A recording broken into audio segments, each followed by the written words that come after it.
Okay, really great to have everybody with us here. I was giving everybody a couple extra minutes to be able to get into the room. So there's a little bit of a sign up process and I still see people coming in. We're going to go ahead and get started. Hi, my name is Misty Rusk. This is the second of the San Diego Angel Conference for Entrepreneurs track. Super excited to be with you here tonight. And we're going to just jump straight in. So we've got two great pieces of content for you, some breakout rooms later this evening. And we're going to go through materials pretty quickly so we can spend more time in the Q&A part and having conversations as we get to know you and you get to know our process. So we are working towards what is a tentative San Diego Angel Conference finale date of March 26th. That's a Saturday event, and we may adjust it by 1 or 2 days. We're still working on a couple of things with the hopes that we get to have a in-person activity come March. So with that, I would like to say a quick thank you to our title sponsor network. If you don't know who they are, they've been around since 1993. They are a San Diego-based company that does outsourced software development. So I'm not here to try and tell you should really use these folks or whatever. But if you need web design and app development, software, custom software, I would definitely love it if you would include them in your list of people for consideration. And we dropped the website there on the screen. So if you get a chance, go take a look. And if you have those needs, definitely reach out to that group. Where we could not bring this program to you for free if we did not have somebody helping to underwrite that program. And we couldn't bring this to you at all if we didn't have a really amazing group of partners that were helping us every step of the way. So there's more than 25 organizations in San Diego that help bring you the San Diego Angel Conference. Our partners do everything from helping startup companies with their initial organizing documents all the way through commercialization and growth strategies. So really fantastic group of resources in San Diego, and we're really lucky to have these partners that are helping us every step of the way. And I would be remiss if I did not mention the University of San Diego School of Business.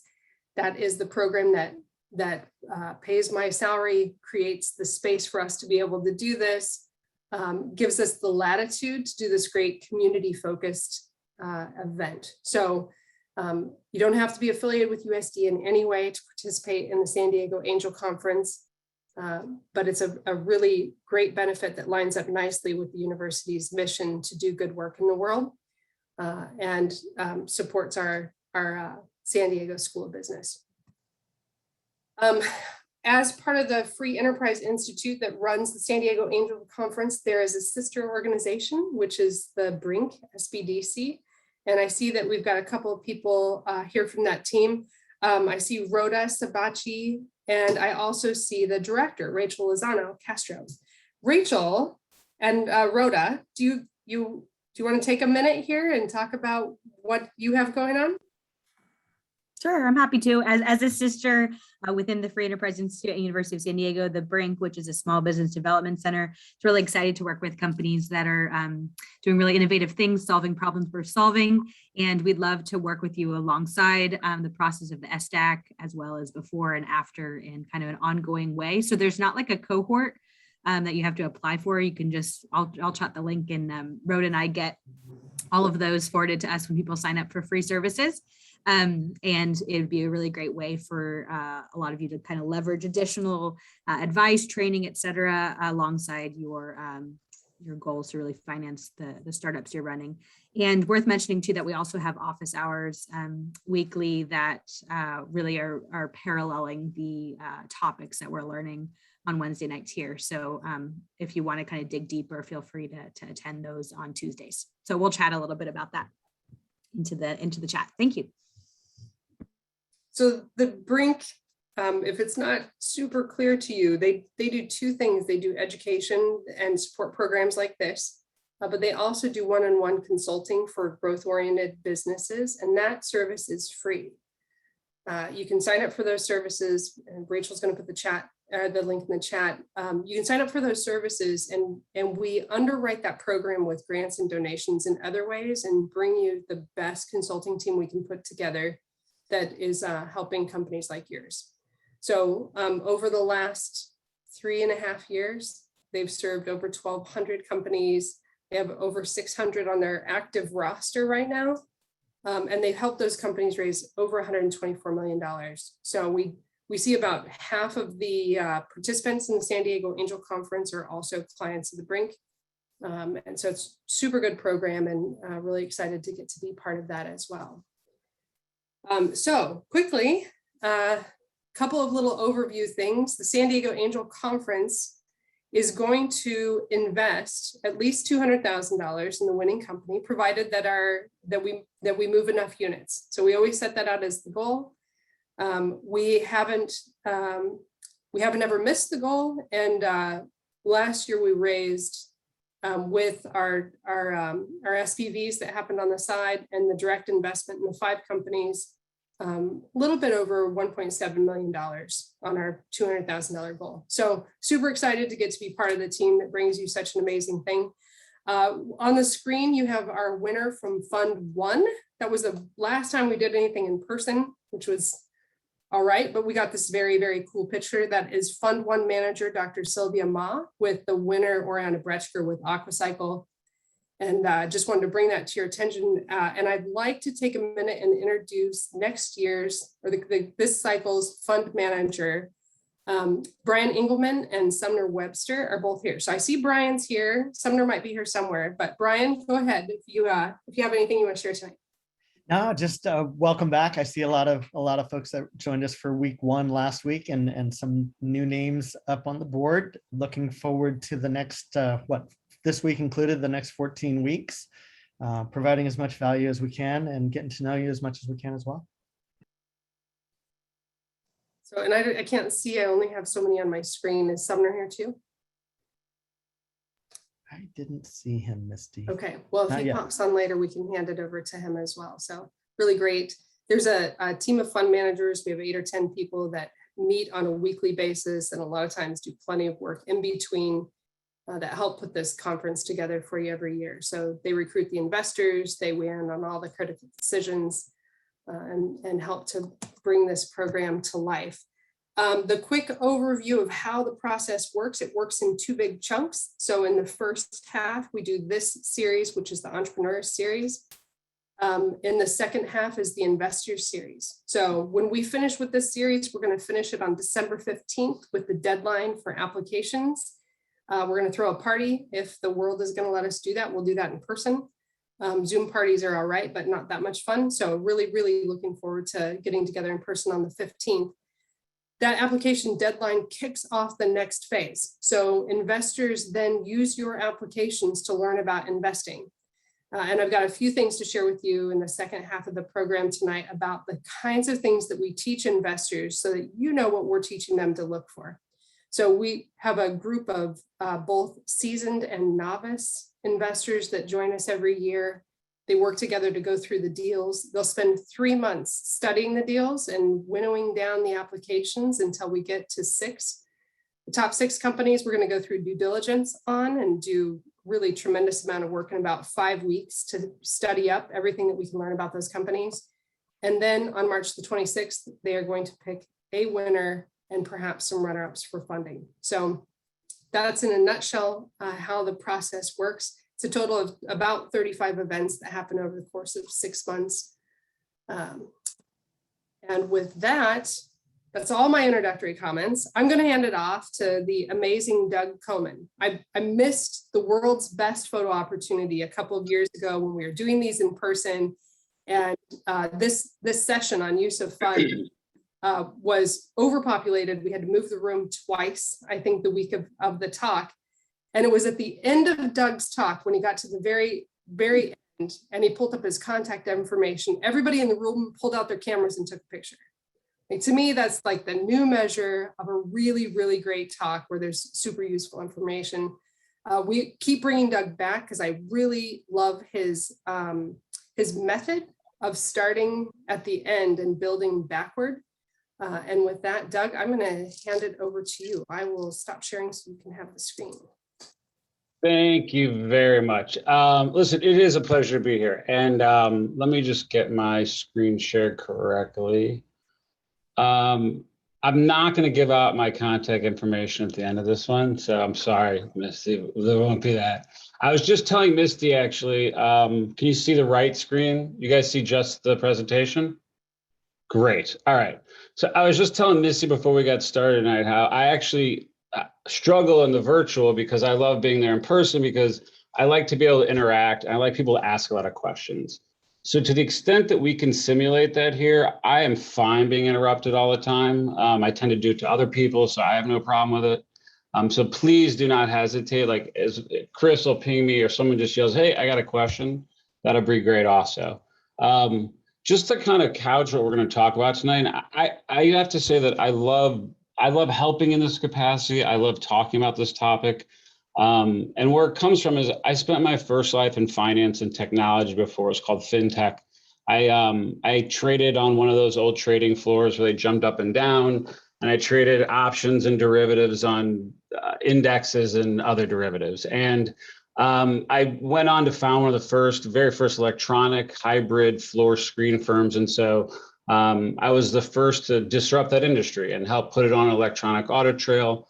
I got a CIS and a finance degree way back when, so I still had to learn a little Fortran and Cobalt. And so, you know, even though I'm kind of a finance and geek, I also have a lot of other geek about me too in a bunch of different areas. And so from there, we built a huge trading firm, and we built it using psychology and a methodology, a way of viewing the world like an options trader or someone who understands optionality would. And what we're going to talk about today is your use of funds strategy and how that relates to your business. But what we're really talking about is how to look at the world and when you make a decision about how you're going to allocate your time and money toward anything. And this goes to whether it's at home or in your business or in anything. And I can't help but thinking like this because I'm programmed with all this automatically. But I really want you guys to take away from this tonight is that this is not about a science, and it's not about following a specific formula, but it's about the way you look at things, and through that lens about how you are going to maximize your path from A to B. And so we really start out by asking the question, like, is your use of funds even fundable? And that's just the question of saying, do you have the right use of funds? Are you spending your money and time on the things that do make the difference and they're going to increase the value the most? And so with that, we run a quick survey just to get a pulse on the audience. So are those tabulated someplace? I'm not sure. Chris? Yeah, I can share the responses. She'll do that. Yeah, That'd so be great. So first of all, I guess I will throw the form in there again in case any of you haven't had a chance. There have been 4 responses so far. Oh, well then let's move on. So, Okay. but it's not a big enough sample set for me to really get a mean. Anyway, we really just want to know is kind of get a pulse on them. So let me just start by saying this. So no matter what shoe you're sitting in, whether you're a first time or second time, or you're an investor, I've sat in all of those shoes. And because of my experiences over the years, both in finance and then when I left and did a lot of work with early stage companies and advising and now working myself full time in one, I know exactly what you're going through. And that's why I'm here, because I think that what Missy's offering, what we're doing here is a huge resource and value to anybody who's doing what I think has got to be one of the hardest things a human can ever consider putting themselves through. So I salute you all for going down this path. And with that, let's just jump in. So we're going to talk about, is your use of funds fundable? And we're going to talk about how to wrap that up in an executive or investor summary so that you can communicate it concisely, and talking about just due diligence. But let's just kick off and get started. So why is your use of funds so important? And it's always the you know, to be blunt, it's always the slide that everyone overlooks the most. It's always the slide that people spend the least amount of time on. And frankly, it's the most important slide in the whole deck. And why? It's because your use of funds or how you're going to spend your money and your time is literally what an investor is going to base their decision on, right? Okay, is this person or is this company, is this team, are they going to spend the time and money on things that are really going to increase the value of this company, or are they going to waste their time on a bunch of other things? And we're going to talk about how that relates to your entire business strategy and how that wraps together. Let's see. Okay, so the first thing that for people who have never invested maybe or never tried to raise money before is a concept of risk-adjusted ROI. And so the question I like to pose is, if I gave everyone 2 investment choices, in this case, it's 2 plain vanilla bonds, and they both offer a 10% coupon every year. The question really comes up is, well, if they look identical, how are you going to make a decision which one to pick, right? You know, you see opportunities all the time. You see startups opportunity time. They start to look alike. Like, how I decide, like they all say they're going to make a ton. Well, you decide based on what the probability is of those achieving that 10%. And the one with the highest probability is the one you go with, right? And so that's what risk-adjusted return on investment means. It's the probability of achieving a forecasted return on investment multiplied by that forecasted ROI. And think of it this way too. In the simplest of terms, you're handicapping what the total potential return could be. So think of it this way: as a very, very early stage, brand new company, you might have the next iPhone, okay? Better than the next iPhone. Well, what are the chances of you, if you were successful at revolutionizing, come with the next iPhone, it could be worth $1 bazillion. Well, what are the odds of you doing that? Like 0.0000000 something percent times $1 bazillion, and that's what your startup's worth. And that's like one way to think about it in really general terms. And so let's get down to just take a look at what's happening in the market and how that affects how you engineer your use of funds. So everybody knows that there's tons of money sloshing around and there's plenty of money to be invested. And everybody hears, oh, so-and-so, you know, they got funded right away. And this person didn't even have to put a deck together and they got funded. And I got to tell you, like, yes, that stuff happens all the time. But what percentage of total fundings does that happen to? Not very many. And so if that's your strategy, you've got a very slim chance of being successful. You could be, but again, you're cutting it off. And so the key takeaways from these slides are really that the momentum is moving toward looking at investments that you guys are offering and are trying to engineer, but you still have to engineer a good opportunity, okay? And so what a lot of entrepreneurs who first start out often overlook is, well, what's the average amount of money that I even need to think about raising just to get to an exit? And so this is a little bit old, but it's still really relevant. And before I give you the answer or we talk about it, does anybody have a guess? And if you could just throw in the chat, could we do that? So if everybody could throw in the chat and tell me what you think the average amount of money you have to raise if you're a technology company in order to get to exit. And so this is all dilutive capital. So this isn't like, oh, I'm going to borrow extra money to finance inventory. This is how much stock as an owner or company, how much am I going to have to sell to investors? Does anybody got a guess? That's 15 million. Okay, Misty, thank you. 10, 30. Depends. All right, I like that one. This is a technology company, Mr. Depends. So 15, okay, 10, 45, okay. All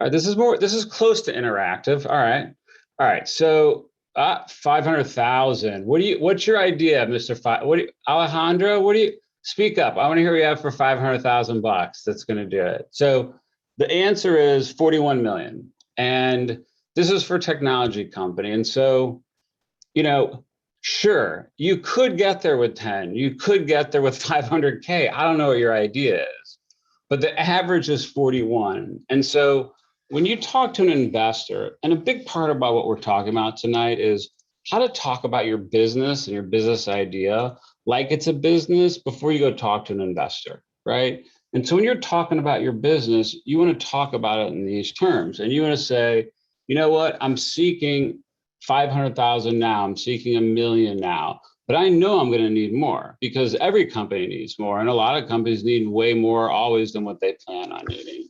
So don't think you're not going to need more. You're always going to need more. Plan on it, prepare for it, and have a plan for how you're going to use it. And hopefully you never need to because you have great success and it works out even better before then. But it's the typical case is not, and that's what you have to be prepared for. The Doug, other I have thing, a question. yeah, please fire away. Do you know the flip of that statistic of what the percent of the company that has been sold for that 41 million is on average, like what that equity represents? Yeah, so that's to exit. So that would imply that you'd have to look at the average founder exit percentage, which we're going to get to in a few slides. And it's a great question. So if you think about the arc of the liquidity and how the dilution of a company, whenever you get to exit, that's the least that everyone has. So how many of our rounds they raised, I can't tell you, but there's some dilution path. And what we're going to talk about tonight is how to get ahead of that and to minimize that dilution earlier on so that you can maximize your valuation. So I know that's a half answer. I'm hopefully get you a full one in a minute. Thank you. Okay, so I will tell you right away, the average founder exits with around 11%. So if we assume that that's the average, then the founder average with 11% at that point, okay? This slide we're looking at now, so this is a trend that's been going on for a couple of years, and it's gonna, I explain it, I think everybody's gonna realize it because they've seen it kind of happening, and it's that, sure, there's a ton of money being invested in early stage companies, and in 2020, there's $164 billion. And while that sounds like a lot of money, you can buy and sell $164 billion of Apple stock in a few minutes, right? Relatively speaking. And so it is a huge amount of money going into companies because there are so many companies it's going into. And so in the scheme of things, though, this money isn't that much. And so it still has only a handful of places it can go. And what we've seen over the last couple of years is the number of deals is starting to trend lower, which is indicative of just people are piling into the same deals. And that's why, if we go back, valuations are moving higher, right? And that's what's driving that, because they're driving valuations up and things that people are crowding into. So that means that when you're creating a use of funds and you're engineering your strategy, you've got to make sure it's a good deal, because just because there's a lot of money out there doesn't mean that bad deals are going to get funded. Okay, here's that minimized dilution. So this is a little bit older data. It's still very close. This is a discussion that happens all the time among investors, VCs, and what to do. The worst case scenario is you get founders that get really diluted, okay? And it's not just bad for the investors. It's not just bad. I mean, it's not just bad for the founders, and it's not bad for you. It's bad for everybody. And let's think about it practically. Let's say that one of you had been just burning it 24/7 for years, right? And you finally get to a point in the company where, you've raised a bunch of money, the company's generating revenue, and here you are, you're at 15% left. And you're like, I'm only going to get 11%. Well, why would you stick around? At this point, you got your stock, you might as well leave. So you're a flight risk at that point. And I've had conversations with colleagues and they're like, I don't know what to do. Actually, we've got this one where, we know it's going to take more time. We've got to raise more money, but the CEO is about to get diluted again and he's going to go get another job, right? And so that's why it's not just about greed. It's really about what's in the best interest of the company and retaining talent. And so minimizing dilution early is not just crucial to you as the founder, it's crucial to the lifeblood and the survival of your business over the arc of its lifetime. Okay. The other thing is that in the very early stages, you really have to look for really money that's looking and willing to take really high risk. And that's typically going to be your VC, right, type of investor who are looking for a big return. And typically, those are really hard to find. And so this is a little bit old data, but I'm sure it's still held up pretty good. But I just want you to get an idea of how this works. So of all of the VC investments over this like 9-year period they looked at, 65% of them failed to even get back the money that they invested. 4% only would produce a 10x or more, and 10%, only 10% produce a return of 5. So it's really hard to get there no matter what.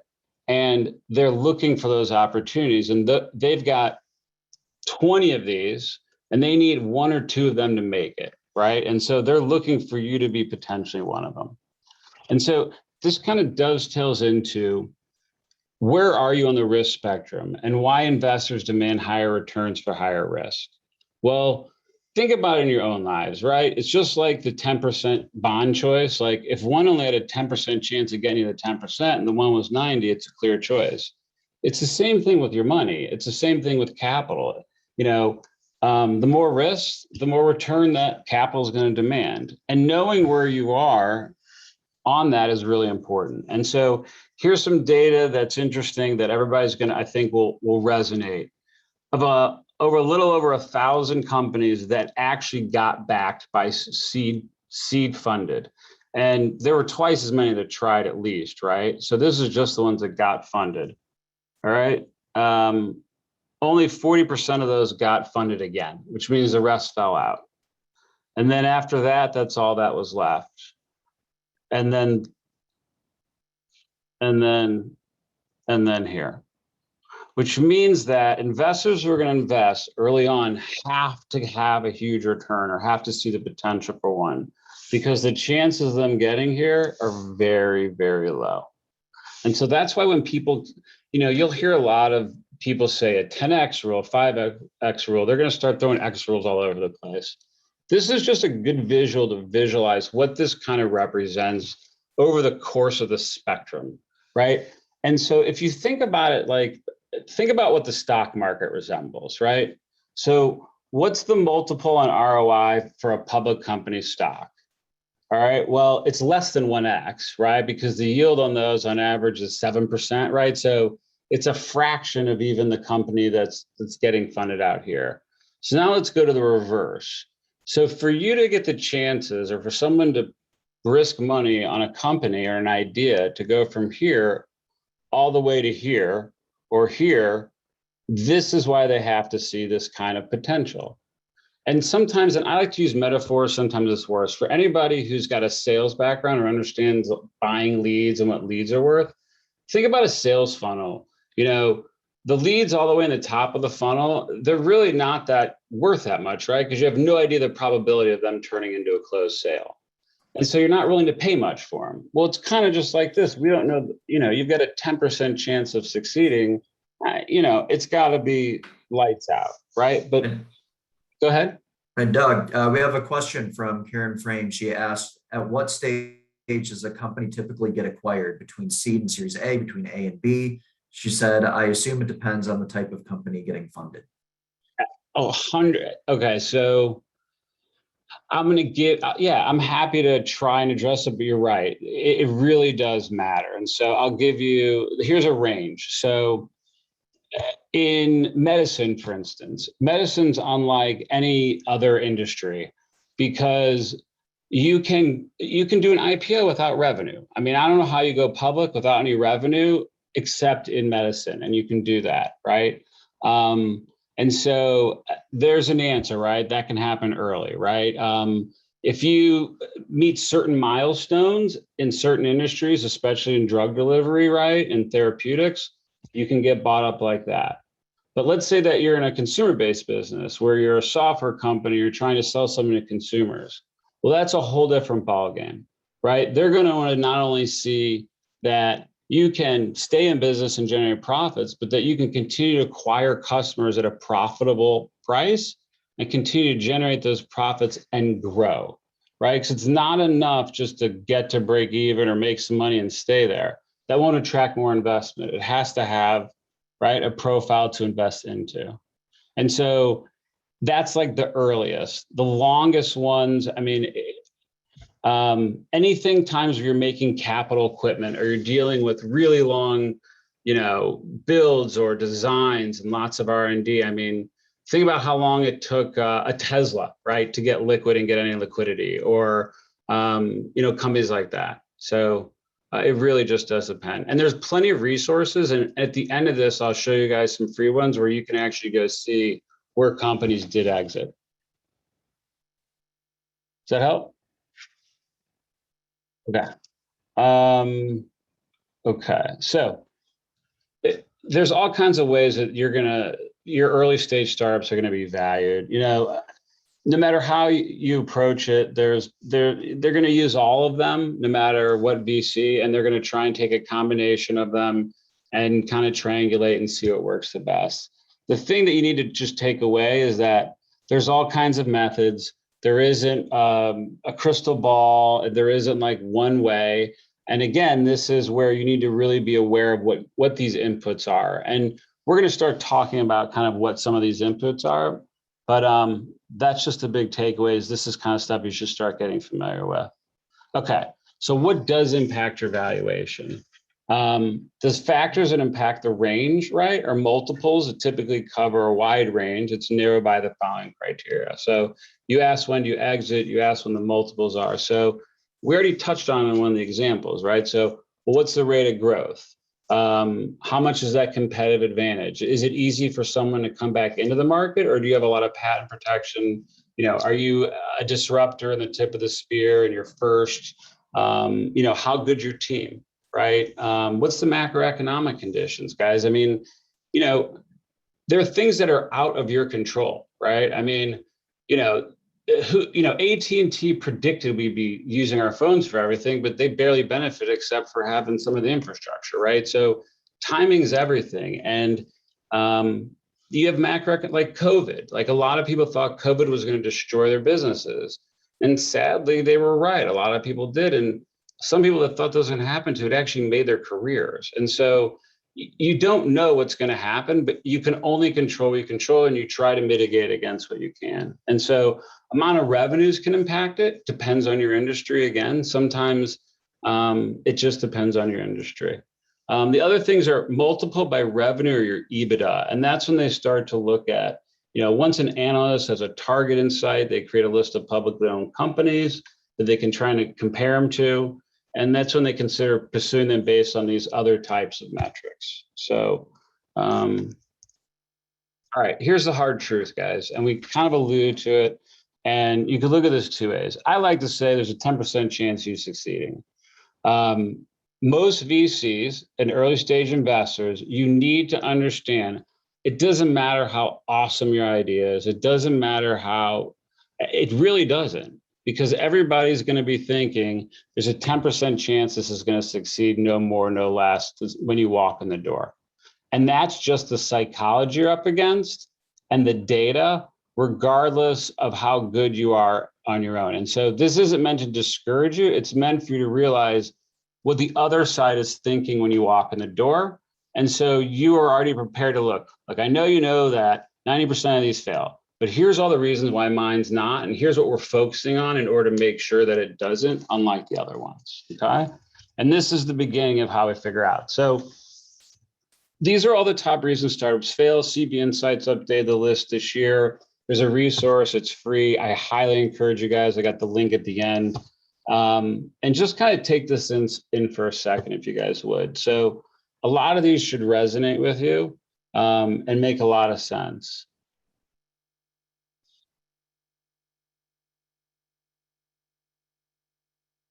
So the thing that I take away from this the most is that 35% of companies, startups fail because there's no market need, right? So can you guys think of any company when the market wanted their product so badly and they were demanding it like crazy, and that company couldn't get funded?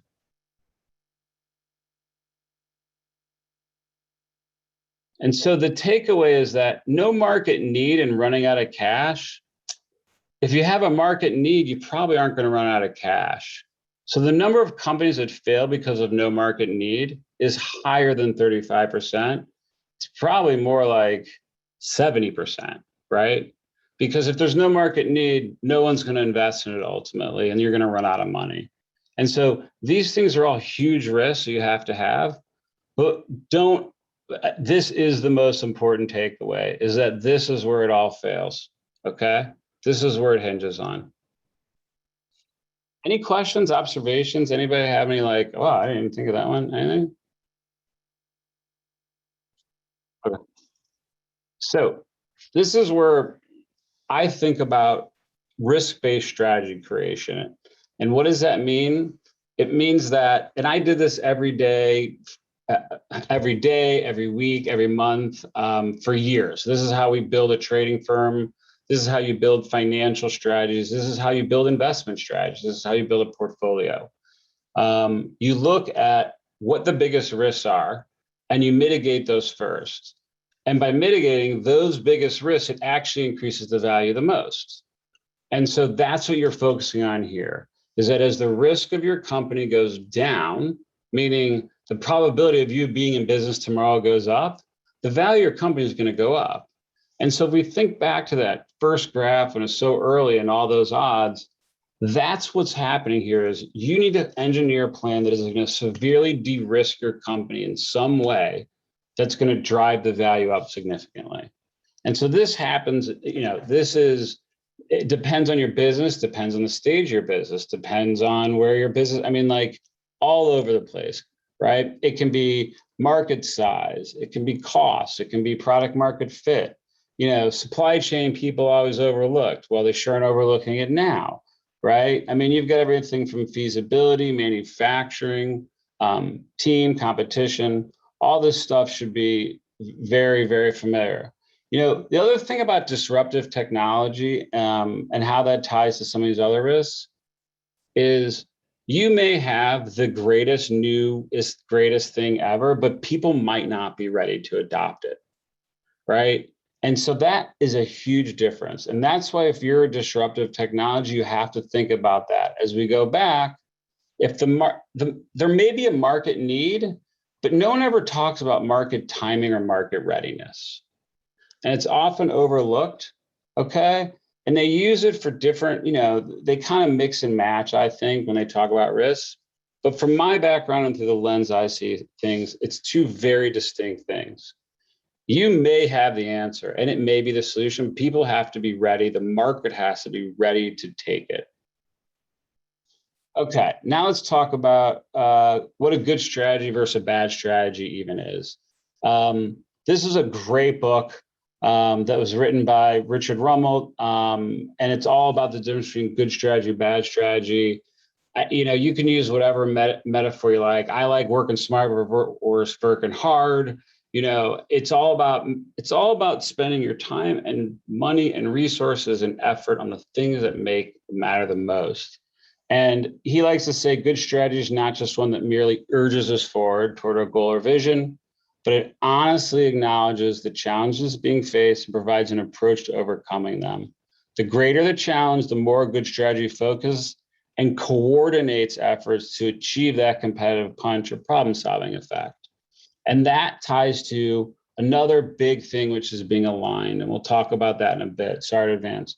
So when we speak about good strategy and bad strategy, here's a couple kind of cartoon examples, and we'll start kind of talk about that. So SMART goals, some people may be familiar with a SMART goal. It's just another way, in my opinion, of expressing something that isn't full of air, to be right. It's specific, okay? What do you want to do specifically, right? It's measurable. How you know when I've achieved it? How do I measure it? If you can't quantify it, it's not worth doing. Is it even in my power to achieve this thing, or our power, or our team's power, or scientifically, or is the law of physics even going to allow this to happen, right? And can we even realistically achieve it? Like, you may have the idea, but do you have access to the $1 billion it's going to take to build the first one, right? Like, I've heard that, like, that's great, you got it, but like, you're telling me you need some other company to build $1 billion piece of machinery just to get your idea to get, that's, and then the most important thing is timely. When exactly you want to accomplish it, because time is the one thing that no one can control. Can't slow it down, you can't speed it up to the best of my knowledge yet. And it just keeps moving and it's linear. all right? And no matter how much you try and shape it, change it, morph it, and do what we can, it just keeps going. And timing is huge. And again, when you finish things and how you finish things in that path are really important. Think of a SMART goal, though, like a milestone. And so you can't manage what you can't measure. And Peter Drucker is a very famous person. If you don't know who he is, there's plenty more quotes where that came from. But this is what this is all about, is you have to be able to quantify what you're doing at all times. And so when you think about a SMART goal, don't think about it as a small thing or a goal. Think about it as it's like a milestone is just a huge SMART goal, right? It's the same thing. And so now we get back to tying all that back in together into what alignment is. And so in business and in life, the greatest predictor of success is alignment. Edgar Papke is phenomenal. I saw him speak some years ago when I was doing some CEO coaching and had him as a speaker. And he talks about aligning your entire company from the product, the vision, the culture, all the way out into your customer. All right. And where it's important for all of you where you're sitting is that you have to be aligned with your team as well. And being aligned internally is what drives companies, not being aligned internally is what drives companies out of business as well. Okay. So that's a big thing to focus on. All right, let's talk about what a bad strategy is. It's going to tie some of this stuff together. So what is a bad strategy? Well, not solving a problem that the customer will pay to solve, right? I mean, that's kind of bad. Adding a feature when nobody is buying the current version. You know, it's like, hey, we got to build version 2. We got to build version 2. They're not going to buy it. Well, hey, buddy, you know, I'm sorry, but they're not buying version 1. So let's try and sell version 1 before we work on version 2, right? Not integrating strategy into operations, right? You can't just go work and have no strategy about it. Creating a plan, not regularly monitoring the progress of that plan. That's a good way to wake up one day out of money and off plan. And that's why in my background, we did morning plans, we did afternoon debriefs, we do weekly, monthly, and in all the businesses that I've worked in, no matter what industry, we've always tried to make this work for us. And this isn't you have to do it all the time. You have to do it when it works for you and your business. And so think about all this stuff that way. Not having a competitive advantage, not a great idea. You know, selling a product that's just like the competition. I mean, if you're going to try and do that, you're going to have to outspend them just in advertising. Not updating the strategy when new information emerges. So putting your plan into a drawer, not looking at the goals. If you're constantly realigning with your group, realigning with the market, creating, reiterating, getting more information, and repeating, rinsing, you're going to wake up one day out of money and out of business. All right, using an incorrect forecast to produce the use of funds. An aggressive forecast you most likely aren't going to meet anyway is just a way to get into trouble. All right. And by focusing on milestones, like we've kind of talked about, that just don't significantly increase the enterprise value. All right. And that means addressing risks you're comfortable with instead of the hardest ones. And so, you know, big mantra we always went with was, you know, you always do the hard things first, right? Always, you know, and even if it's like my tooth hurts, we better go to the dentist before it gets so bad you can't work, right? I mean, like, it's those kinds of things. In your business, if you're avoiding something, that should be a flag that you should be doing it, honestly, at this stage. And Doug? Yeah, crossing the chasm. Go ahead. I saw that comment. That's a good one.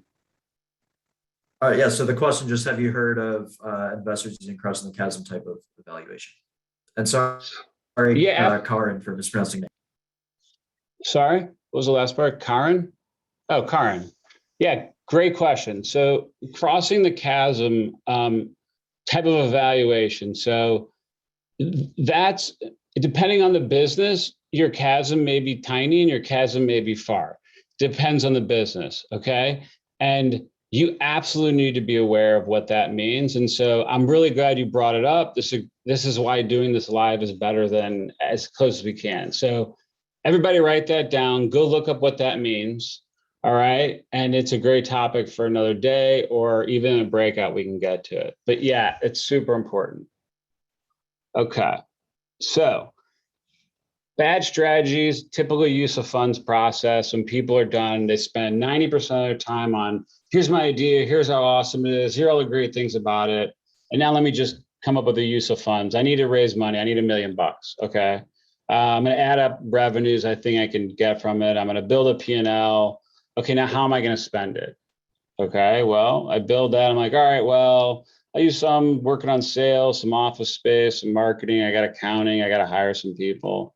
And that's it. Well, the one thing I have no idea when I'm looking at use of funds is, I mean, how much is this company going to be worth after you spent this? I mean, this doesn't tell me much. I mean, office space, what's that going to increase the value of the company? I mean, I don't, you know, I'm kind of lost. And so this is typical, and this is why people throw it away and they discount it. But really, a good strategy is going to be reflected in your use of funds. And so what is that?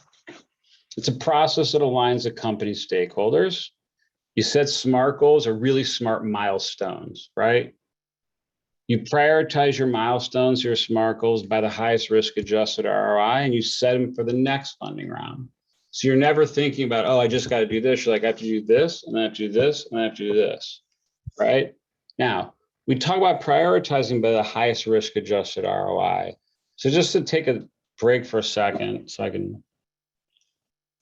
so if you guys think way back to risk-adjusted ROI and like slide 3, it's, okay, well, in the very beginning, and you're thinking about what are the 3 milestones that I should work on right now, right? What is the most important? Well, what do you have the highest risk-adjusted ROI on spending your money on time on? And that's just not what the potential value of it is. Like, it could be worth $1 gazillion. But if the odds of hitting it are 0.0000001%, it's probably not worth your time and money right now, right? And so you need to identify the things that have that highest risk-adjusted ROI to you and where you are. All right. You have to monitor, update, dynamically reiterate. I don't believe companies should pivot. I think if they're always reiterating, they're just reiterating into where they're supposed to be. Right. And it's more efficient. And create a strategic competitive advantage. I mean, without one, it's really hard to have a business. And so when I think about it, and when you think about creating a risk-based strategy, it's all designed to maximize valuation, minimize dilution by engineering. Why? Because it's only focused on what the biggest risks are. What are those biggest risks? What are the SMART goals or the major milestones, right? Okay, what's it going to cost to hit these major, really smart, major milestones or SMART goals? And like, what's it going to be worth if we hit them, right? And we calculate the ROI of those milestones and the SMART goals. And we think about it in these terms. But the important part is we prioritize it based on the highest risk-adjusted ROI. So you may have a ton of milestones that could be worth a ton of money, but where's your highest risk-adjusted? What's the one with the highest probability of you achieving that's going to get you there? And so at the end, you should not only have a forecasted P&L at some point, but you should always be thinking about what's my forecasted increase in enterprise value to my next fundraise, my next value inflection point, right? And what is that risk-adjusted ROI? Meaning, look, I think it's 70% chance we get there. Well, why? Well, show them why, or show her why, right? Okay, so here's like a real cartoonish example. This is supposed to be, think of these as either major milestones or SMART goals. Here's a bunch of risks, right? You could look at risks from competitors. You've got risks from market size, product feasibility, execution, excuse me. And there's these things you can do to mitigate it. Or you could look at it as, these are milestones, as good as mitigation paths, right? Filing patents. Well, if anybody says getting patents filed and granted is a milestone, they've never done one, because it's an incredible amount of work. It takes more time than it does money. And I don't know what it's worth, right? Now, doing customer discovery, right, is going to cost money. Product feasibility and demos, that can be really expensive. And you guys can see that all this stuff adds up. And when we add up everything we want to do, oh, it's $1.4 million. So what do? You know, we go out and we say, let's raise $1.4 million. Let's see what it's going to be worth. Now, people get hung up on this part where trying to figure out what the return on investment is of filing patents. Well, you have to be practical and realistic about this. So if you're early on, like, what's the value of your patent? It totally depends on your industry. If you got a molecule right, and you're doing something with that molecule, that's really important. If you're doing anything that is important and patentable, you need to get that advice. I have kind of a sober look on patents. I think that they shouldn't be your first thing you spend your money on unless it truly is what the value your business is based on. And there are a lot of businesses out there you'd be shocked if that don't make or do anything but just generate the IP, right? They just know how to design the stuff and they have the patents. And so it depends on your business. When you think about doing market discovery, right? Well, if it costs you 150 grand to do a bunch of market discovery and you really get to know your market and you figure out if there's a need or not, well, that's worth way more than getting patents, right? Doing a demo, ROI there for sure. It's probably good. Adding team members, well, just adding them to add them, probably not a big ROI. Like, what are they doing specifically to create value, right? Adoption rate, if that's a big risk and you obtain advanced POs, well, that's going to be worth a heck of a lot more to your company. And look at the cost of doing that, right? And so you need to go through these things, this exercise, and think about for your business, what the biggest risks are, what the biggest SMART goals or milestones that you can create that are achievable, right? What's going to cost, what you think it's going to be worth to your company, and that's where you get your ROI. Now, this is how I like to do it. Now, we like to think about in terms of risk, mitigation goals, funding, value increase, same thing, right? And we look at it, we see a total of $1 million raised. We think we're going to get a $9.5 million increase, 9.5 ROI, right? Sorry, hold on. Chris, did you cut a slide out on me today? No. I think I'm missing. Hold on 1 second, guys. The one got cut off. Here we go. Sorry. So let me back up. So in this typical example, sorry, it's my apologies. If we go out, we look and say, okay, we want to raise $1 million we're going to do it all, and it adds up to being worth $9.5 million. Okay. It comes out to a 6.8 ROI just based on the math. Well, let's say we shrink it down to only the things that are increase the value the most. Look what happens to the ROI, right? We're only going to focus the money. We're going to raise less money. We're going to increase the company almost the same, and it's a much bigger ROI. That's how you need to be thinking, right? And that's what these investor value inflection milestones are all about.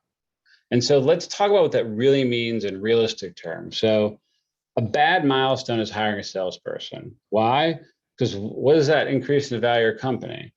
Okay, achieve a monthly recurring revenue of 100 grand with a growth rate of 25% quarter over quarter. Well, I can actually tell you what that company is worth, right? I can give you a valuation range based on comps.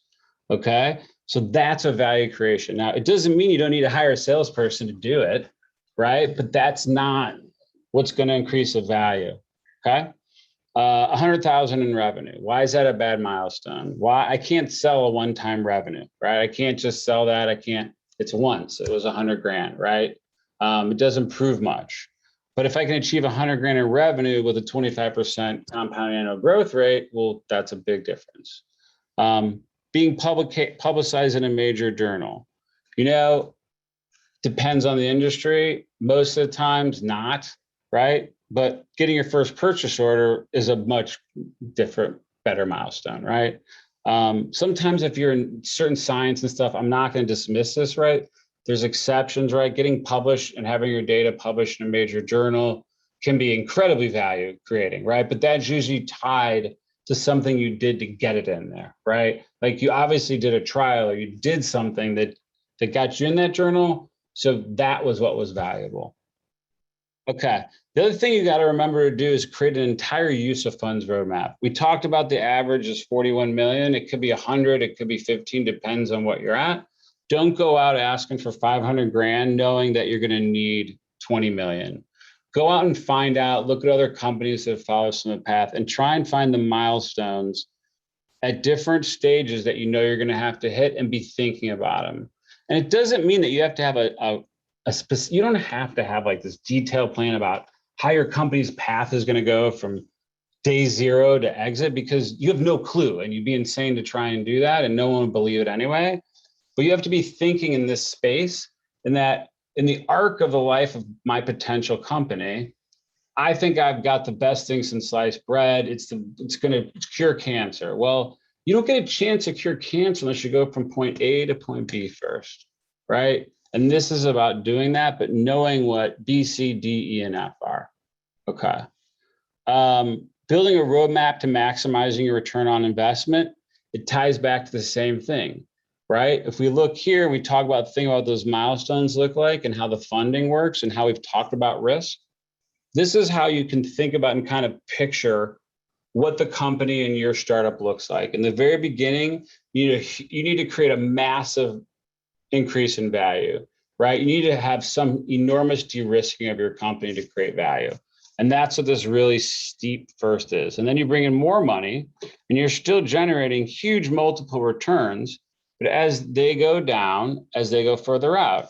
And that's because once you get out to here, what do you think these milestones are like in this round? These milestones are like grow market share from 5% to 10%, right?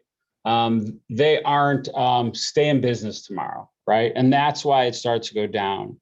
And that's how you need to be thinking about it and getting ahead of that so you can maximize this first ramp and the second one, because that's when you're going to minimize your dilution to leave yourself room to error if you have to, right? Look, everybody's going to make mistakes, right? Like it's going to happen. We're going to make bad decisions and good decisions. And while we're on that topic, a good decision that has a bad outcome is still a good decision. A bad decision that has an outcome is still a bad decision, okay? So just remember that. And this is about making good decisions. Yeah.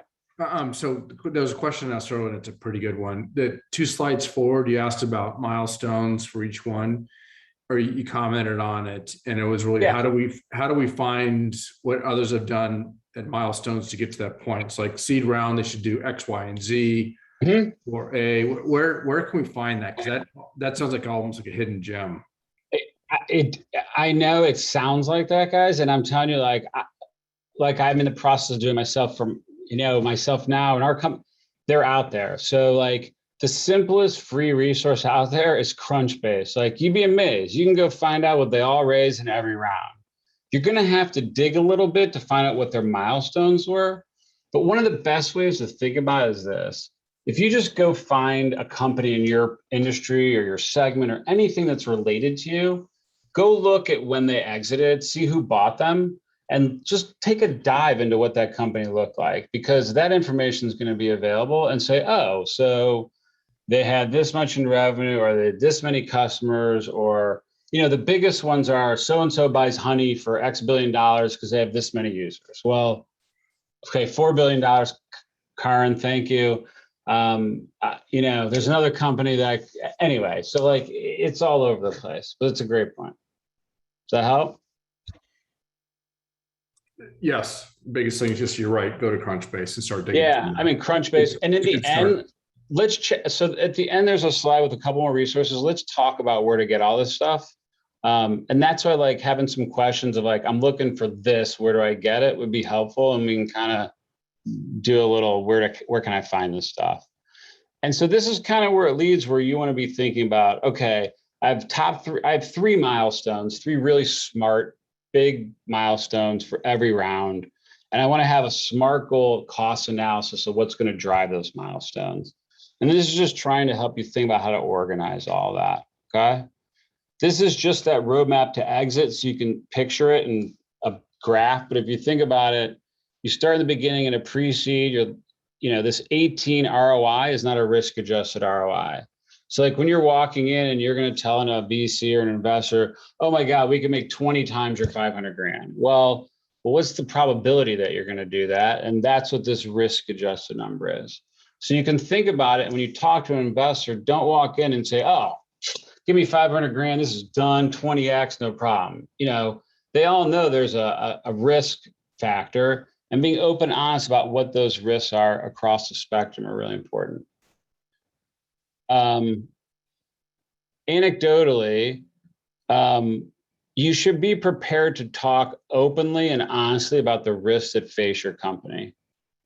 And I can't tell you how many times I've been on both sides of the table, whether I was speaking to a potential investment I was looking at, or with a group doing diligence, didn't matter, whether I was trying to raise money.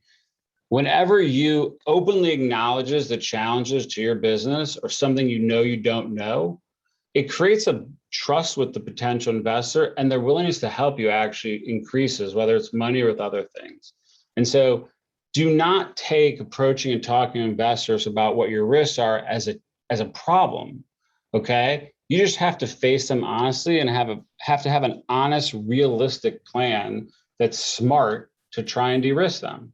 Everybody's going to know you're taking risks. There's no mystery to that. And investors in this stage are in the business of investing to take risks, but you have to be honest about what those risks are. And Doug, we have a question from a couple slides back. They asks if it's typical ROI data, in this case, which industry would it represent?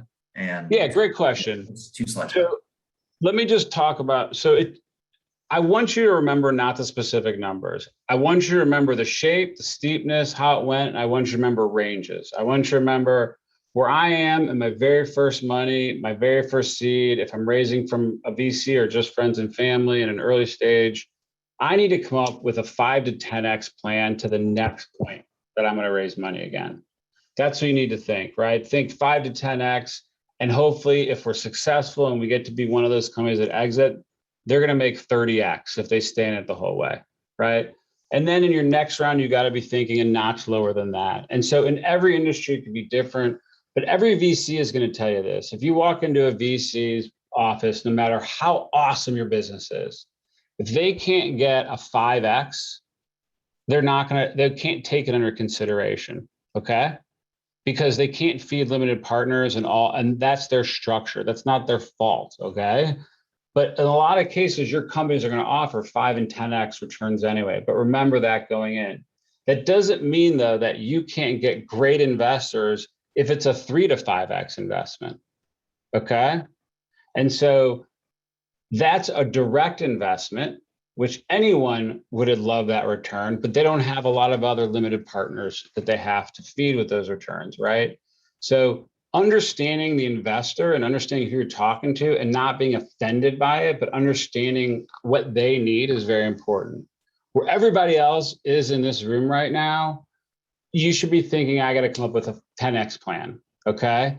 5 to 10x, that's what you need to be thinking about. And that's the main takeaway.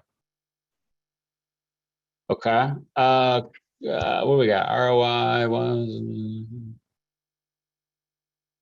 Okay, there you go. There's all, okay. Let me see. So you're going to find metrics all over the place for everything. And people love to, I love data. I love looking at it. But there's always exceptions, and you have to make it work for your business, not the numbers work for your business.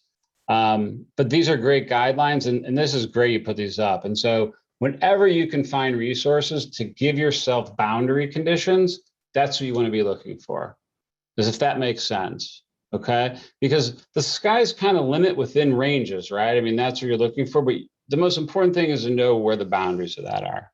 All right, and a couple of things just to touch on before we kind of move to some Q&A stuff. Executive summaries, investor summaries, investors ask so many questions. This is where you really want to talk about your business like it's a business before you speak to one. And when you create an investor summary, the goal of these things is to create something where an investor can look at a potential one, and you want to find someone who's aligned with your thesis right away, right? In a lot of ways, your job is to get to know as fast as you can, not yes. The faster you can find out they're a no, the quicker you can move on to potential yes, right? And so don't be afraid to ask questions like, do you currently investing right now? How much do you normally invest? Do you invest in this early stage company? Do you invest in my industry? Oh, you don't? Thank God. But do you know anybody who does invest in my industry? Oh, it's not for you or your fund. Do you know anybody who would be interested? Hey, would you be interested personally? I know it might not fit your fund model, right? You need to look at it that way, okay? You want to eliminate those investors on a line. You want to know if you're too early or too late, wrong industry, wrong geography. I hope you guys understand the point, but your goal is to persuade them that if it hits the notes for them, that they're going to go on to talk to you again and want to have a deep dive and have a deep conversation. And that's the goal, okay? That's why an executive summary versus making an investor summary are very different. Your typical executive summary, you got problem, solution, team, market, competition. Okay, great. I got your idea. I even believe you if you tell me you have the cure for cancer. But I certainly don't believe you've got the business plan to get the cure for cancer to market until I hear a heck of a lot more. And so that's why an investor summary has the same stuff, but we had all the stuff we're talking about. You have to talk about the risks, your milestones, what you think your estimated ROI is going to be, and what your funding roadmap to exit is. That's information an investor needs to know. And if they see it up front and they know what it is, they can immediately filter and pull it. Okay. And that's where it kind of fits if you want to think about it. At the end of the day, it's really practice and how you get it. So you learn how to speak to the investor about your business before you do. All right. Other thing, everybody who's starting out right now, I'm just going to tell you right now, build your deal room now. I mean, Google Drive, Dropbox, you don't pay for something yet. Whatever you do, every document you sign, every government, every form, everything, store it, organize it, save it right now, because you always want to be deal ready, or you always don't want to take 4 weeks to get ready to raise money. Okay. It's the biggest mistake every early stage company makes. And it's like the most expensive one every company runs into. And no matter how good you are, it's still going to be a lot of time for due diligence. But if you just start in a process of whenever you get something, you file it away and you start now, you're way ahead of the game. And it also builds, like, I can't tell you how many times when I've either advised a company or shown something, and just having a deal room that's in order, that's organized, that's complete right away, because you're just it's easy. You're building it right along. They immediately like, wow, it just builds trust and credibility because you're being transparent, right? And they see that you value that. So build it now. Okay, so Q&A and resources. So a lot of the data and a lot of stuff that I pulled from tonight that you guys should go pull and look for. CB Insights, this is kind of the link. Misty has and Chris have the slides. If you just go to PitchBook and search for their reports, all you have to do is put your email in and they give you the report. And so all of these spreadsheets and information that have, VC valuations and seed companies, you don't have to pay for them. They're actually available and you can download them. And that's where you can get this type of data. It's available to all of us, okay? And so it's not as hard to find as they'd like you to think. You may have to jump through some sales hoops, but this is where you can get that data. Other places besides PitchBook, any of these type of vendors are going to have free reports that come out. What are the other resources? Like, what are the other, like, where do I find so-and-so? Oh, here, one other thing. If you go find companies that are public already, that are in your industry, go read their 10Ks. They'll tell you all about how they run a business in your industry. And those are public. So those are public SEC filings.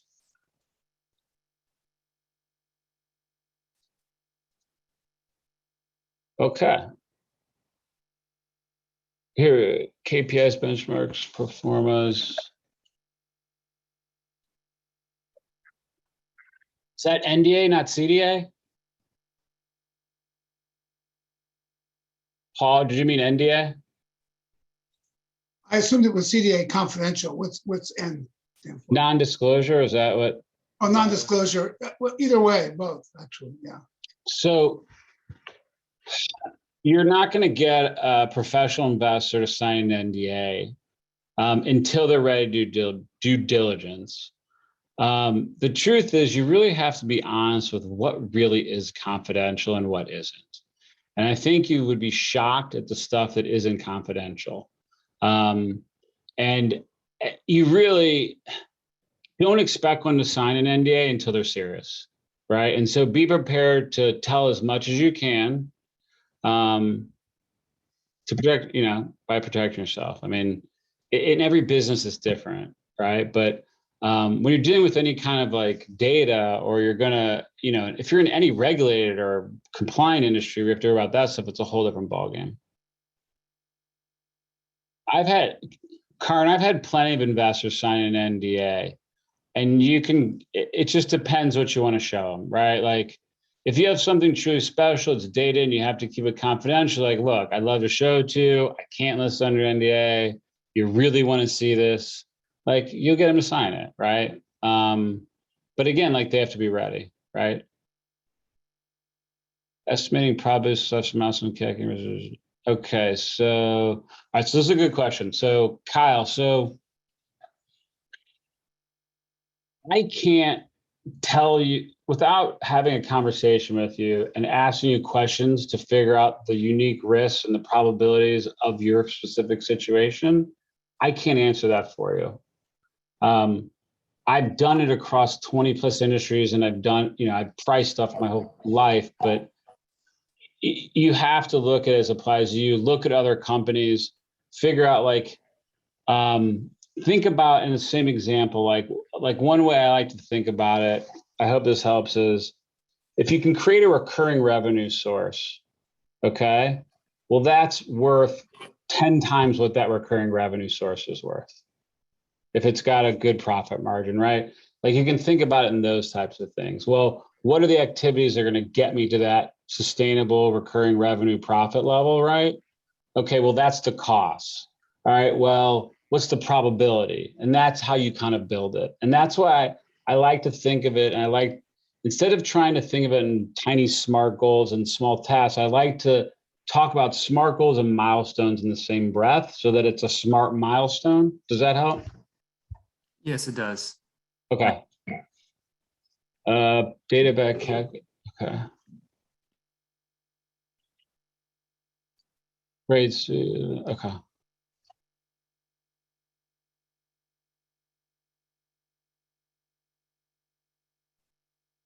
Anything else? Any random questions?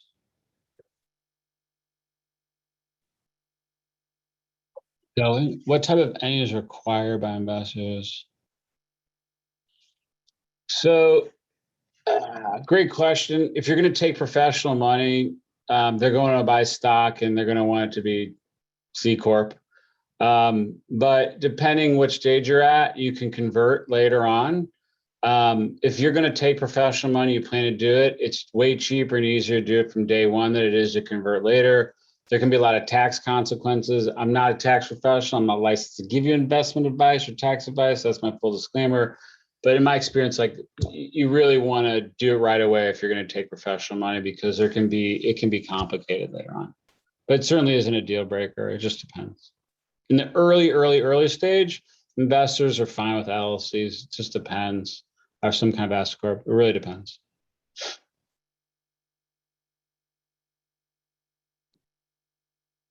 You're welcome. Hey, Doug, I would add to that, it looks like we're going to make it a criteria to move to C corporation. So the San Diego conference has invested in an LLC before, and then a year and a half later, when it needed to convert, it was hugely expensive and time consuming and problematic. So we will likely show some preference for C corps. It doesn't mean that you have to do it now, but if you get to the place where you make it to the finals, we might make it a criteria of the investment. If you are headed for being the winner, that we want to see that conversion happen earlier. Does anybody know what a SAFE is? Because you're likely going to be using them. Does that need to be demystified? Miss, did you guys cover that? I'm just asking. It just came on. We haven't yet. Okay, so 80% of deals in early stage healthcare and in health in general, medical, they're done using a vehicle called a SAFE instead of a convertible note. And I encourage everyone to get familiar with SAFEs, especially for early stage companies. It's very quick, efficient, it's cheaper to raise money.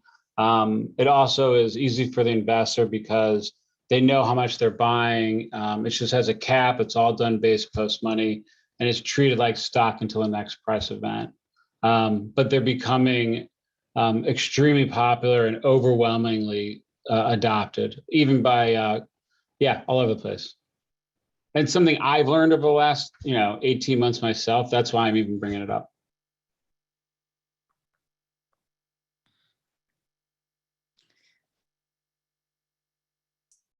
What's And the spelling? Too Oh, on that. So one of the things you're going to keep hearing from us over the next couple of months is there's lots and lots of ways to do this, do it right, do it well, and there's lots of different ways.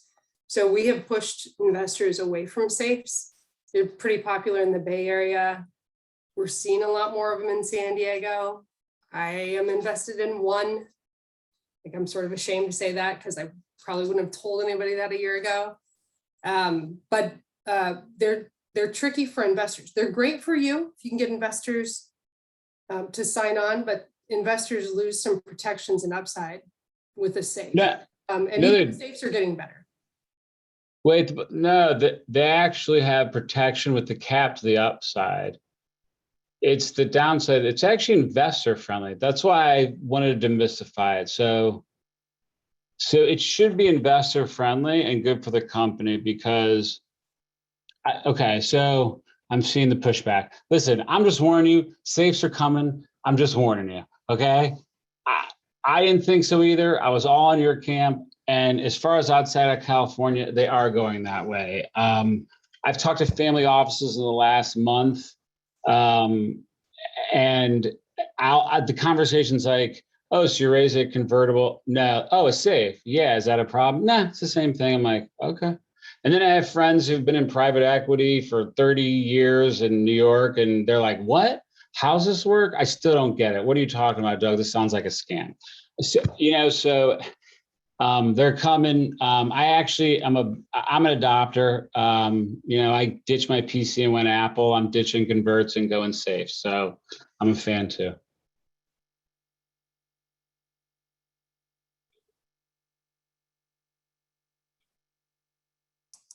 They're investor advantageous because you have a cap on the price that you're going to pay, but you have no floor. So the company fails and has a down round, you invest lower, you float lower. So it's like buying a convertible or anything that has a cap. It's actually investor friendly. It's funny. I know these are all misconceptions. I went through a lot of these skeptical questions too. And I mean, just like this. And if you talk to any attorney they're going to tell you the same thing now. They were founder friendly. Yeah. They're everyone friendly because they make it cheap and fast to raise and close money, opposed to spending your whole life raising money instead of working on how to spend it the wisest and smartest. And that actually has become valuable to investors as well. During Doug's talk, he also mentioned, I saw two comments. One was, is it good to take grants? Yeah, we love grants. You love them, love grants, as many as you can get. And there's so much available, please go find them. Because if you say, there's 10 million in non-dilutive grant funding in this company, that definitely runs the value of your company up.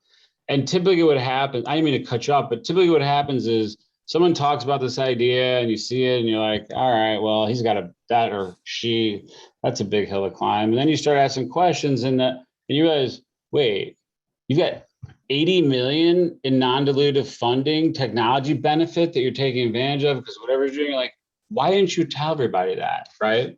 And it's a game changer. Website for grants. Depends on your industry. SBIR.gov. There's no such That's a thing as place to start. pre-planning. Yeah. It's a great program. Listen, there's lots of books too about what's come out of these things. I mean, they've truly funded some tremendous ideas and inventions. Yeah, SBA can be a great resource just to check too. I did some mentoring down at SCORE, which is at one time, and they have some resources. I would honestly just stick with Misty and ask Misty what you should do. I find, and I refer anybody I know to Misty, whether they're qualified. I think I sent her someone I shouldn't have recently, but numbers go. Not ready yet. We'll take them. Rachel with the Brink runs a program on small business innovation research grants. There are 11 federal agencies that participate in that program. The DoD has 13 departments that participate in that program. Those grants start at low end 75,000. Usually the phase ones run, up to 150,000. Phase twos can go up to 3.5 million.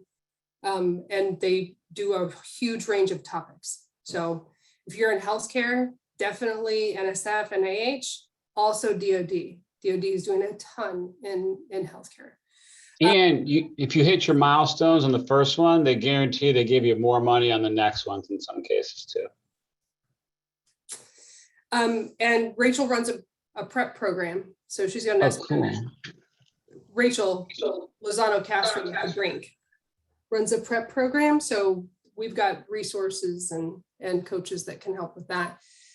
Doug had also mentioned deal room, get your deal room together, get it together early. We use a pretty prescribed deal room for the 6 companies that are going to go into due diligence. I hadn't anticipated sharing that tonight. I wanted to share it with you sometime, but I went ahead and I put it together. I'm going to drop the link in the chat. And that deal room is view only. So there's a bunch of folders, but you should be able to download them. If that doesn't work, this is me just working off the cuff here. If that doesn't work, then go ahead and let me know and we'll get a link to you that can work for that. If that doesn't work, just copy the folder structure to your local one and then copy paste them in when she lets you. Yeah, so you get organized now. Don't let them lost. It's all the email stuff. It's miserable. Yeah, we're pretty highly prescriptive. We want to see the files named a particular way. We want to see them organized in the folders a particular way. Because if you're trying to make it easy for an investor to say yes. So if you can put things into a rhythm that we're giving them where they can look at certain things easily. If they want to look at your employment contracts or something like that, if they're all named in a similar fashion, they can get to them quickly and do quick comparisons and move more money at the end of the day. So.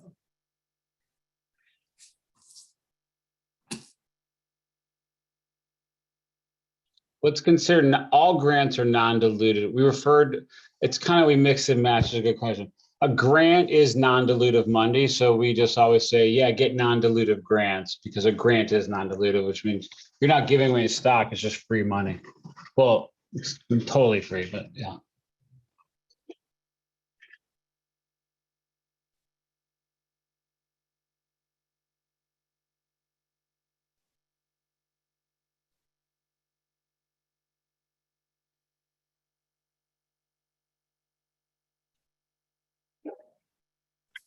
Misty, you're on mute. Thanks, Chris. I was saying, Kelly, you're saying thank you now, but you won't mean it for long. So our process is pretty prescriptive. Bigger money that you raise won't require this much, but we're using it as a teaching tool. So it doesn't have to be exact. You can do it however you want. The important thing is collect the things, put them all together so that when somebody asks you, you can actually share it.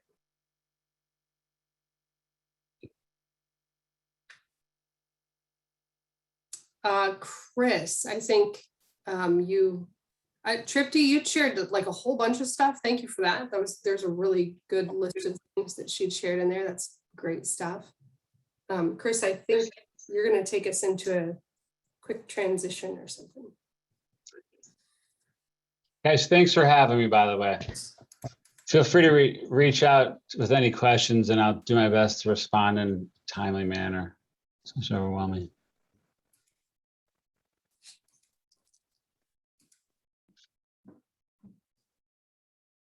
Yeah, so we'll take a 2-minute break here. So we'll come back at 7, but I'll leave you with a quote. Perfection is not attainable, but if we chase perfection, we can catch excellence, by Vince Lombardi. Very nice. Doug, thanks very much for being with us tonight. You're going to stick around and do a breakout room for us in a little bit? Sure, you bet. Perfect. All right, we'll see you in 2 minutes.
Okay, we're gonna go ahead and get started again. I'm gonna shut my video off. Looks like my my connection is not super stable, so I'll shut my video off. And if we get cut loose, I'll leave it to Chris to move us to breakout rooms.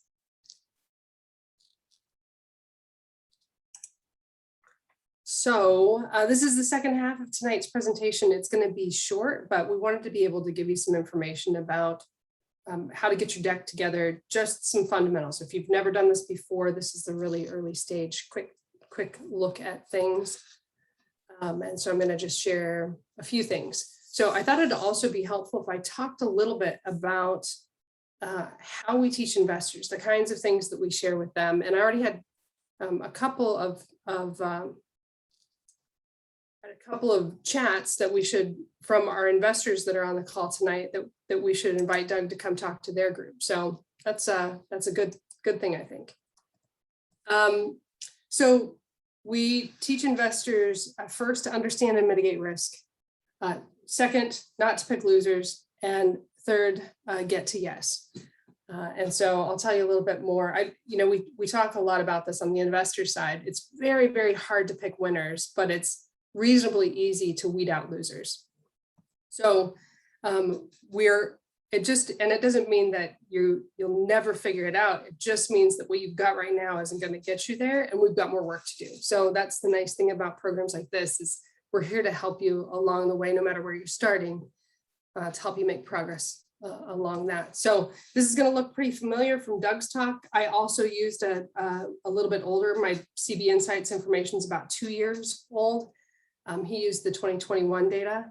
Mine was old too. I just got lucky on the Google. Anyway, but when we look at this, we are looking to try and identify the best that we can, what the risks could look like and how we could help to overcome them. So first, we're going to look to you as the founder. How are you going to overcome the risks that are in front of you?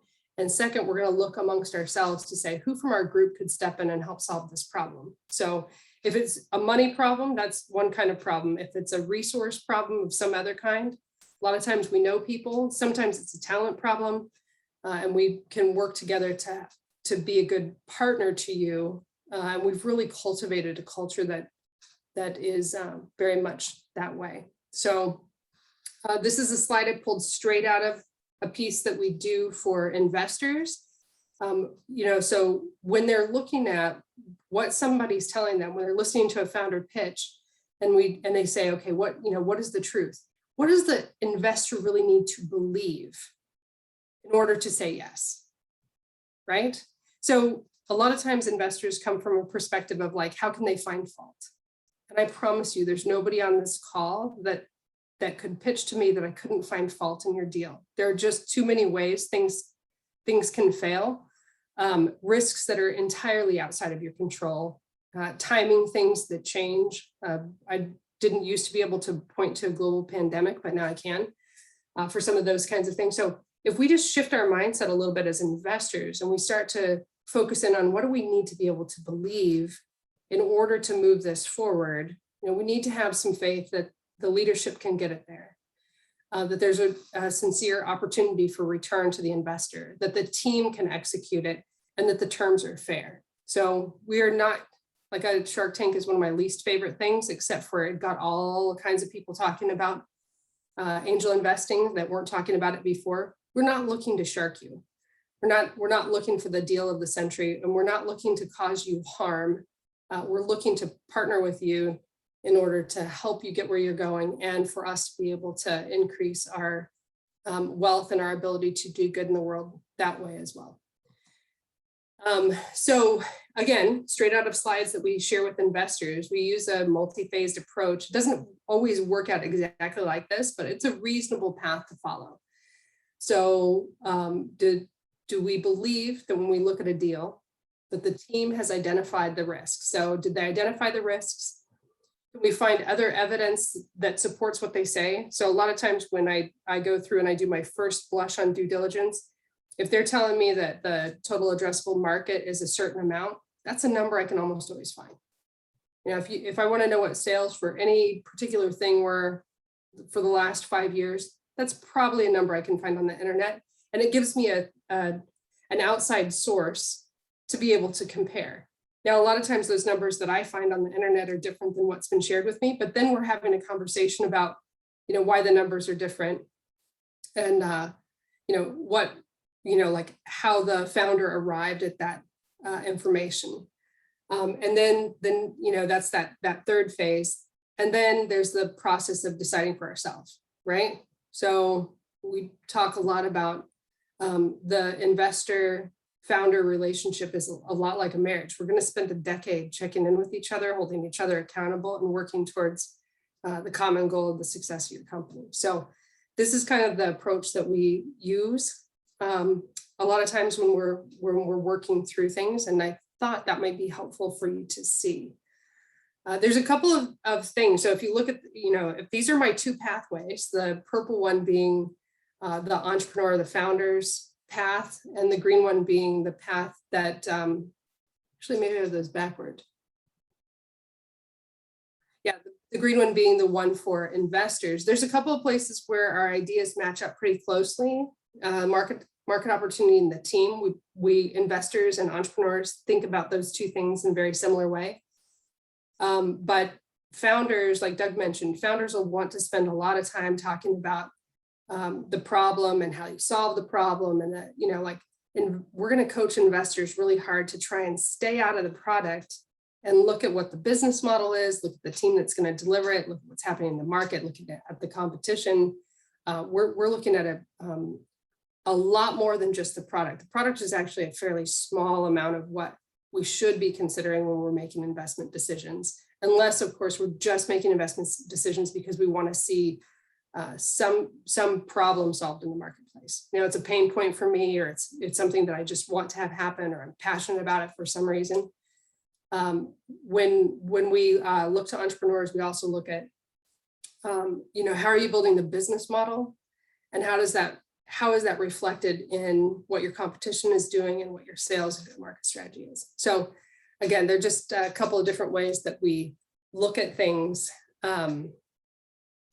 And it's worth keeping in mind as you're putting materials together, because we might all be using the same words, but we're listening in a slightly different way. All right, so Chris dropped this link in the chat. Maybe we can get it in there again.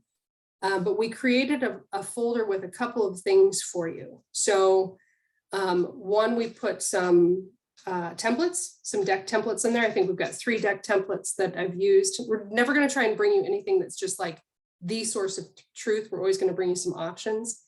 And then there's also a folder there that has some deck checklists. So as you're going through and building your deck, if it's a 8, 10, 12 slide deck, these are the things that we want to see in those. So as a basic framework, not an exact approach, what I want to bring your attention about the 10 slide deck is that the only place where we really see the product is on the text slide. And that's a really unusual thing, because a lot of times if I see an engineer, somebody who's studied and built something really specific over a long period of time, they might bring me a slide deck that has 30 or 40 slides that are just technical components of the product, why it's important or how it works and all of those things. And I'm not going to say that those are not important. They definitely are important. But for a first conversation and getting your initial deck together, we want to see that you've really put together the full package. So I'm always looking and listening for 5 things. Dr. Sylvia Ma talks about, I think she uses something called the 5 M's approach. We've got a number of investors on the call tonight. Probably if you took each of us aside, we're going to be looking and listening for different things, but they kind of fall in the same kind of space. There's the market opportunity, there's the investment opportunity, the team, the go-to-market strategy, and the financials, and of course the product. So from this 10 slide deck, I pulled out what I think are a couple of important slides that are worth spending a little bit of time thinking through how investors look at them and how you can help to put your best foot forward. So I made up a fake company. This is my company for this year, the Lemonator. You're going to see a lot of the Lemonator as we go forward. So the Lemonator is a kitchen device that does something to lemonade that helps you make margaritas or lemonade. So it's something in the kitchen accessory kind of space. You're going to see the Lemonator again a few times. So when we talk about due diligence, when we talk about dilution, I'm going to walk all of that around my Lemonator this year. So one of the slides that we want to see early on is the market opportunity slide. The market opportunity slide tells us a couple of big things. Is the market big? Is it crowded? Is it well-defined? Do you understand your niche in the market? And so this is a reasonably good slide that shows you what the Lemonator market is, right? So I'm comparing it to the TAM here I've got defined as manual and electronic household accessories that are used in the kitchen. Right, that's my TAM. I'm saying there's like this year, 2021, there's a $25 billion in sales. I've got some evidence that that's a growing market, that it's going to go to 29 billion by 2025. That shows you, like, if you do the math and work your way to what that means over the next few years, that's 14% annual growth rate. And I'm going to talk to you in this, just like, of course, I have a Lemonator, and it's, it doesn't really compare to a panini grill or a coffee maker. Those aren't really competitors in my market. So, but it's in the general area. If I look most specifically at the serviceable obtainable market, that smallest group, I'm saying that's a $200 million market that I know how to get to. I've identified two segments that make up that space in a place regionally that I can reach. And I'm calling those segments, my 70% segment is my margarita lovers. I'm going to have like really good data about how I'm going to get to my margarita lover. And then my 30% market is my organic baby food mamas, right? You hope that maybe you definitely are going down one track and hitting both of those segments, but probably they're two different segments with different paths. And so in this, I might tell you a story like we've got influencers that know how to reach the margarita contest market. We've partnered with bar brands across the Southwest that will help us get our Lemonator in front of, they're giving them away as prizes for this 100 contests in bars across the Southwest. Like, I'm going to tell you some story like that that's going to let investors know that there's a really sincere, like, I know what I'm doing and I've got a path to the market and I can convert leads to sales and really build a funnel into a sales pipeline. So this is kind of what a market opportunity should look like. Some of the dangers that we see on this slide, and we've got somebody who's coming in to spend a whole 40 minutes on this next week or in the next 2 weeks. Some of the dangers that we see is, somebody comes in and says, well, transportation is my market. That's like I don't know, $50 trillion market because it includes planes, trains, and automobiles, and they're selling bicycles. That's not reasonable. That's not a reasonable TAM. So you've got to get this right size for your product offering and the understanding of how you're going to convert that over, the next, 6, 12, 18, 36 months, knowing that, things will continue to change. Another slide that investors are always going to look to that tells a lot more than just the competition is the one that's typically considered the competition slide. So this is, you see these in scatter plot diagrams or charts, or sometimes bar charts, tables. This is a common way we see a competition slide. So if I'm comparing myself most closely to a couple of blenders, I'm going to use the logo of a brand that's really common, that is familiar to many investors, right? It's likely somebody's got a Blend Tech or a Ninja sitting on their kitchen counter and they can identify with it. And they can also identify with, like, does my product do a better job? Could the product that's sitting on their kitchen counter be improved by the product that I'm trying to bring to market? And so it gives us a pathway to that.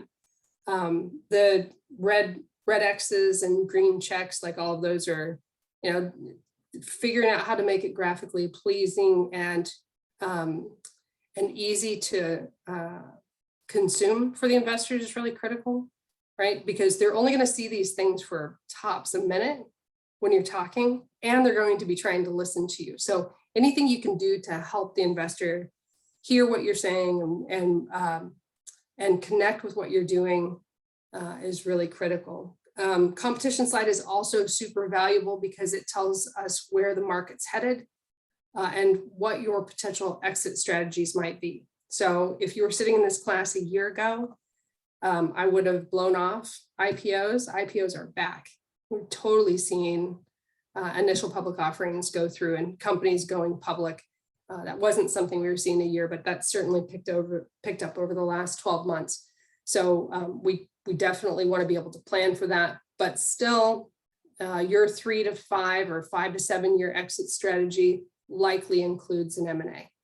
So if one of these companies could eventually buy you because you've got a product that's so superior to what they've got, it helps them hold their market share. That's a very, very good solution for an investor. So just a bit to think about on the competition slide. And again, we're going to keep working on these over the next couple of months to help you sharpen these things up.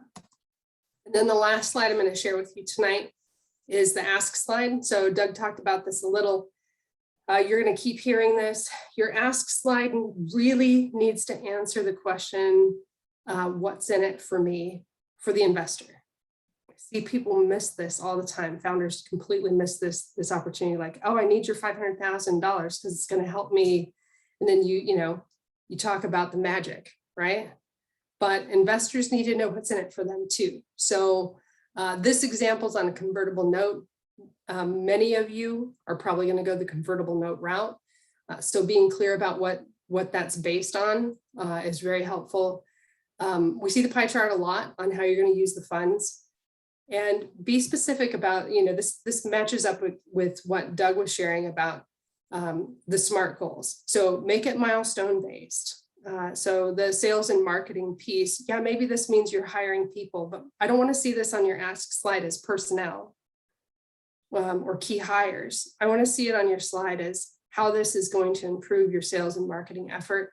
And really the sales and marketing should be between 2/3 and 3/4 of your ask on an early seed stage investment. Because if you look at what it's going to take for your company to go to the next level, it's probably not a cost saving measure or new packaging. It's probably a sales strategy that's going to help you get to a 5x, 10x, 20x result. So this is pretty normal. We fully expect to see some administrative costs. If you're building something physical, inventory, of course, we expect to see that.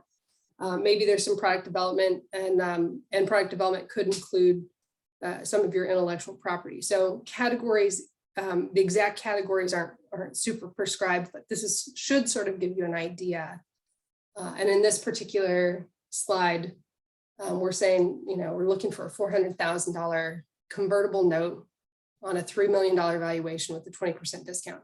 So at the point, and we're giving a hint about where that's going to happen. So we expect to do a Series A in less than 3 years. Series A is generally a price round, and so we're gonna make that conversion at that point. So as an investor, I can start to do the math for myself.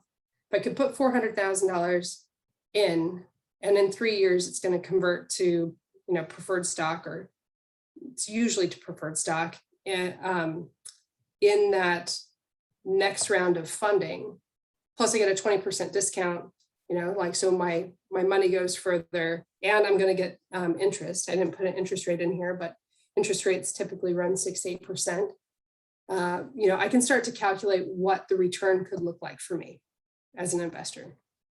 So all of this just to say, stuff to keep in mind as you start putting your decks together. And occasionally we see deals that are not so sweet because maybe there's a lot of investors looking, the market's really hot, you know, maybe we're still willing to get in. And occasionally, if somebody's really trying to put the money together, you could see this deal sweeten up a lot. So if somebody's raised $1 million and they had $1 million in sales, a $3 million valuation is pretty low, but a $7 million valuation probably prices it out of being very interesting unless there's something else super novel going on. Anyway, that is a quick look. I'm gonna, this is just a recap, but I'd open for additional questions. And then I think Chris has got a another quote, and we're gonna do some breakout room stuff. Questions or comments? I see 29 things in the chat that I haven't looked at, so.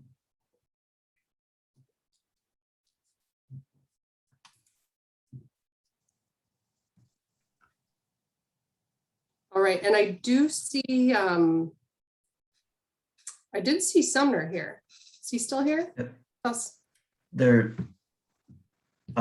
There's a question here. It is very difficult to value a startup in biotech sector. How do you deal with that on the ask slide?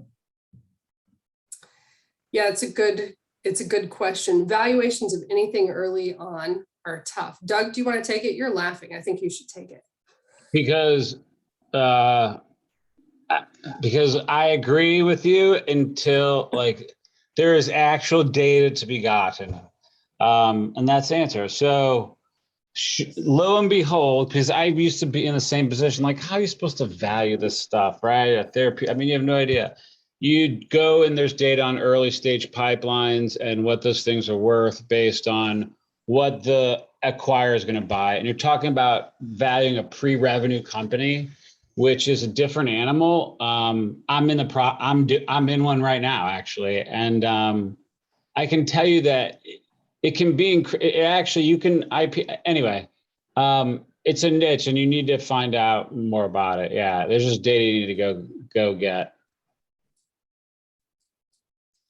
So there are some valuation things, and we've got somebody coming in next month. Kristen Fox is going to talk on setting valuations, and she's going to go through 2 or 3 methods to do that. The tough thing is that's why we see so often convertible notes, is because the conversation about valuation can stop the talk altogether. It can be a terrible disaster for everybody involved, because it's so hard to put a number on things until there's real revenues in place and you can start to prove out what the value of the IP is, what the value of an experienced team is, or the value of somebody's knowledge base. That's why the safes are being used so much for this, because they're just putting a cap on it, knowing if if you don't hit that milestone or prove that, endpoint, that's it. But they know where it will go, and that's why they're using them.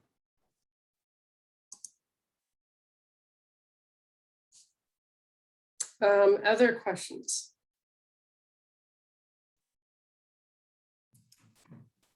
Yeah, are there any resources to learn about valuation calculation? Yeah, there's a couple of methods out there. I'm sorry, I'm looking at my bookshelves. Who's got the book? Brad Feld's book? David Rose's book? I've read both of those recently again. Brad Feld's book is, I don't think I have it unpacked. I just moved, so I don't think I've got it unpacked yet. Brad's Feld book is really good. It's in the pages of in the 60s. Yeah, the Venture Deals book, that's a great one. Who wrote that? Sorry, my bad. Karen, can you? Brad and Jason Mendelson. I should know him. He's Jason Mendelson. Yeah, I should remember that too. You guys, I have like a whole bookshelf behind me. I used to teach at University of Colorado in the entrepreneurship program. So nice. There you go. So if you look in Brad Feld's book, that the one she was just holding up, it's in the range of the 60s. It's terrible that I know the page number, not the author. there's some ways that, like, he actually gives some formulas, some common formulas that get used for valuation. It's tough. You know, if you're an experienced team, or if you have a huge network, or if, you know, like if you're a famous influencer, like how do you put a price tag on that?